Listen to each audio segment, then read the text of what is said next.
Hello everyone, कैसे हैं आप सब। मेरा नाम वैभव कौशिक है और आप सभी जुड़ चुके हैं संस्कृति आईएएस के यूट्यूब प्लेटफॉर्म पर।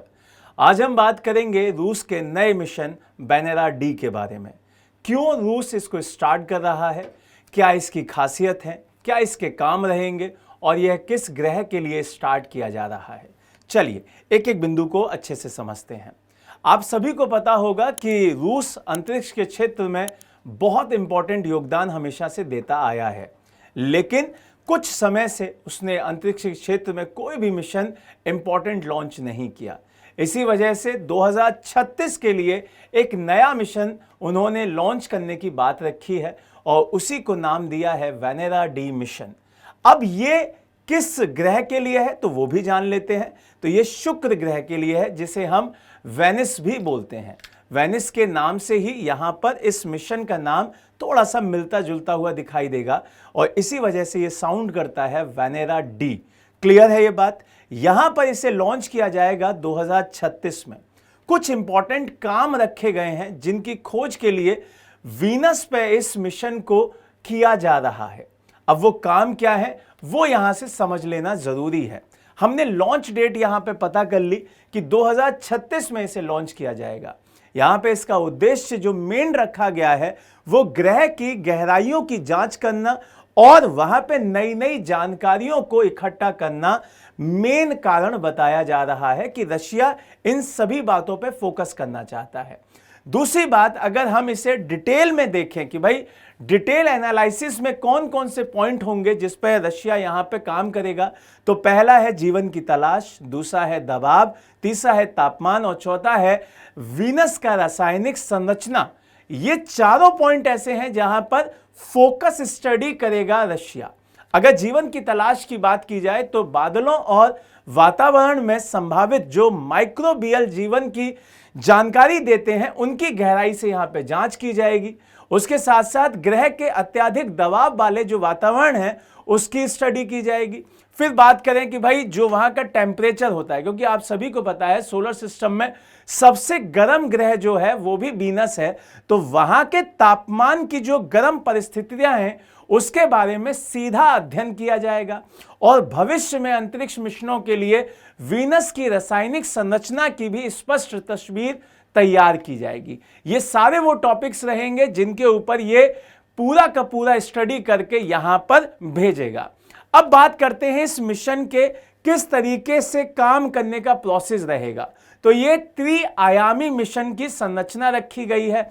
यहां पे आपको तीनों चीजें बहुत क्लियर दिखाई दे रही होंगी। एक आपका ऑर्बिटर है, एक आपका बैलून प्रोब है और एक आपका लैंडर है। लैंडर क्या होता है भाई, जो बेहद कठिन एवं गर्म परिस्थितियों का सीधा अध्ययन करके आप तक भेजेगा, जो नीचे रहता है, सरफेस पर रहता है। फिर उसके बाद आता है बैलून प्रोब, जो घने और जहरीली बादलों में वैज्ञानिक डाटा को इकट्ठा करेगा और हम तक पहुंचाएगा। और सबसे ऊपर आपको ऑर्बिटर दिखाई दे रहा होगा, वो सतह की लगातार गहराई से स्टडी करेगा और चीजों को हम तक पहुंचाएगा। तो ये जो तीन रूप में आपको फेजेस दिखाई दे रहे हैं, तीनों अलग अलग चीजों की जानकारी यहां पर देंगे।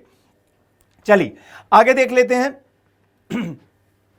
यहां पे ऑर्बिटर की अगर हम बात करें तो ऑर्बिटर आपको पता है कि जो इसका कार्यक्षेत्र होता है वो वीनस की कक्षा से होगा। दूसरी बात, वीनस की जो चारों ओर घूमकर यह सतह की लगातार स्टडी करता रहेगा और हमें जानकारी देता रहेगा। ग्रह की पूरी और स्पष्ट तस्वीर लेने का काम इसी का रहेगा। फिर इससे आगे बढ़ते हैं, बैलून प्रोब पे चलते हैं। ये जो जहरीले बादलों के बीच में जीवन की तलाश करने का जो इसका उद्देश्य है, जो इसका काम है, वहां पे ये संभावित माइक्रोबियल जो जीवन के संकेत देते हैं उनको खोजेगा और तैरते हुए जरूरी डाटा को इकट्ठा करके हमारे पूरे डाटा सेंटर्स में उसकी जानकारी को भेजता रहेगा। यहां पे वहां के वातावरण में जो जहरीले बादल हैं उनकी भी स्टडी करने की बात रखी गई है कि हम उनकी भी स्टडी करेंगे। फिर आते हैं लैंडर, जो कि अत्यधिक तापमान और दबाव के बीच में पूरी की पूरी जानकारी देने के लिए हमारे जिम्मेदार रहेगा। यह अध्ययन करेगा सतह की रासायनिक और भौतिक संरचना का, जो सीधा अध्ययन हम तक पहुंचाएंगे। क्लियर है। अब यहां से जो मिशन के उपकरण हैं उनकी अगर हम तुलनात्मक विश्लेषण कर लें तो वहां आपको ये तीनों चीजें बहुत अच्छे से समझ में आ गई होंगी, जैसा कि मैंने अभी बताया कि भाई किसका क्या काम रहने वाला है। अब यहां रशिया बहुत इंपॉर्टेंट रोल अदा करेगा विश्व के लिए भी। क्यों? क्योंकि यहां पे जो नासा है उसके साथ और जो ESA है उसके साथ मिलकर यहां काम किया जाएगा। वेनेरा डी मिशन पुरानी विरासत को आगे बढ़ाने का काम करने का मसला रखा जा रहा है। उसको माना जा रहा है कि भाई ये पुरानी जो विरासत चलती आई है रशिया की, उसको आगे बढ़ाएगा, क्योंकि सोवियत यूनियन के ऐतिहासिक उपलब्धि रही है। और ये चीजें आपको ध्यान रखना है कि भाई वीनस पर सफल लैंडिंग किस तरीके से हो, किस तरीके से वहां पे पूरा का पूरा जो कार्य हैं वो हो, रिसर्चेज हो, वो सारा का सारा अब सोवियत संघ जो आपका रशिया है उसके ऊपर आ गया है। क्लियर है ये चीज? तो यहां ये एक बहुत इंपॉर्टेंट मिशन है। अगर ये सक्सेसफुल होता है तो जीवन की नई खोज होगी हमारी पड़ोसी जो ग्रह है वहां पर। तो उम्मीद है कि ये सक्सेसफुल हो, 2036 में इसे लॉन्च किया जाएगा। तब तक उनको बहुत बहुत शुभकामनाएं। जय हिंद, जय भारत।